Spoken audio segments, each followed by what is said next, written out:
out of curiosity, you had originally majored in marketing, and then I know you got your master's as well, and you came to picture books later. Yeah. Was that when you knew you wanted to be a writer? Or did you have a different vision for yourself initially? Oh my goodness. Well, this is a big conversation, so feel free to cut me off. But no, you're good. We like big conversations. I do not have a traditional background in writing at all. So I was born in Germany. I came here when I was to the U.S. When I was about 3.5 or 4. And I went to a Solomon Schechter schools, which are Hebrew schools, where I learned Hebrew. So when, for the first 3 or 4 years of my life, I think I learned a muddle of English and German. And then I learned, when I first came here for a number of years, I learned Hebrew and English. So by the time I got to 2nd grade in the public schools of Philadelphia, I was behind in language and I struggled with language. Also, I spent a good amount of time with my grandparents who are German immigrants, and anybody who grew up with grandparents who are any kind of immigrants, knows English is not spoken properly in the house. So my ear for the language was completely off.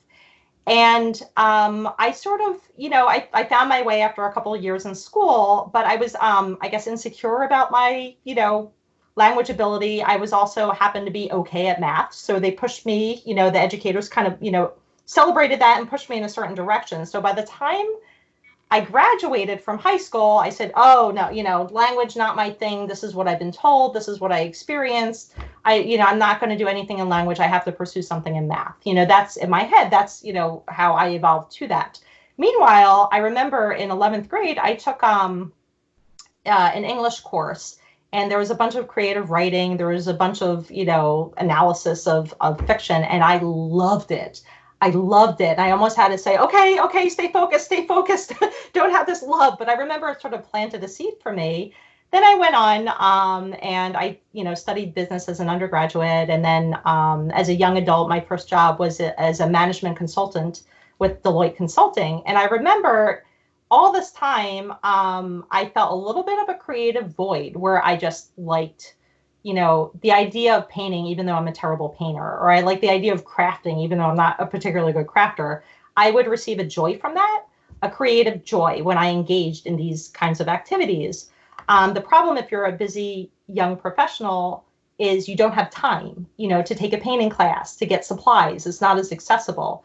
So I remember when I was 22, after a long day at work, I said, why don't I just start puttering around and writing stories? I've never considered this or done this, but, I love literature. And I was, just after work, even it was awful, just awful. But I would do it and it would give me joy. So that planted another seed, and life went on. And I had a few, we had a family and I had a few different career changes. And it really wasn't until my children were of a young age where, picture books was just a part of our daily life. And, I've always had so many creative ideas. I said, this is accessible. I could sit in a computer and craft a story. I can't really get out my sewing machine with my toddler, running around, but this is accessible. And I would putter around on the keyboard and it would give me joy. And that's how I kind of backed into writing. It was all about joy and creative fulfillment. And have you always been a big reader? Probably when I got a little bit better of a command of English, probably in high school, it started to explode for me. But early on, not so much. So I'm curious, with that insecurity that you had about language, do you feel that ultimately that's helped you because you worked so hard to overcompensate for that initial insecurity, that you're now far beyond where you might have been if you'd always felt that, I got it, I don't need to worry about language? Well, I don't know if I'll be, far beyond. You can be the judge of that. But I do think it has helped me. So when I was growing up, because I struggled with language, I just couldn't find books that were suitable for me, not just with language, but with content. I wanted a good story with big problems. I feel like the options for children nowadays are fantastic. And I think I probably would have found my way, had the literature that's available now been available when I was growing up. I wonder if my path would have been a little bit different. But at the time, I felt like I need a better plot. I need, a juicy story. I need problems. I need conflicted characters. I need all that stuff at a level that I can digest. And so when I, plot out and I write for children, I always had that in mind. I always would I think about the reluctant reader as I'm writing, and I write for them. How does that inform your writing in specific ways to hook those reluctant readers and get them involved? It's really fleshing out the plot twists and the problems and the characterization and, the nuances of the character. I think it's all of that, making characters meaningful and believable and relatable, and lots of good plot stuff in there. Gotcha. I didn't know if there was something like where you'd look at it as sentence by sentence level and say, nope, that's too much for my reluctant reader. Let me fix that. Or is it just more overall trying to keep those twists, trying to make sure that they're never putting the book down? Yeah, I guess it's a little of both. And Jennifer Voigt Kaplan, have you ever seen a flying saucer, and do you believe in them? I don't not believe in them. I guess I believe in the possibility of anything. I suppose I have seen someone throw a saucer, but that's not a flying saucer. Well, I was hoping that in researching the science fiction book, maybe you had uncovered some truth that you could share with us. Unfortunately, not about flying saucers. My book is about alternate universes. Are alternate universes a thing, you think? I don't not believe in anything. I believe in the possibility of many things. Fair enough. And here's kind of a lazy question that I've decided to start throwing out there because it catches things that I don't know to ask otherwise. Some of my favorite answers to questions are things I never would have in a million years been able to find on social media or in a book to ask you about. What's the most interesting thing that's happened to you? What's the most interesting thing that's happened to me? Yes, ma'am. Today? This interview. What's so far your life to date? Well, where should I start? I suppose one time I was attacked by wild turkeys. That's kind of interesting. Oh, how did that come to pass? Well, rather ordinarily. I was driving, so I must have been about 17 or 18. I was parked at a light. There were woods to my left. And all of a sudden, a wild, very surly turkey, there may have been two of them, popped their heads out, looked at me. I said, wow, that's something.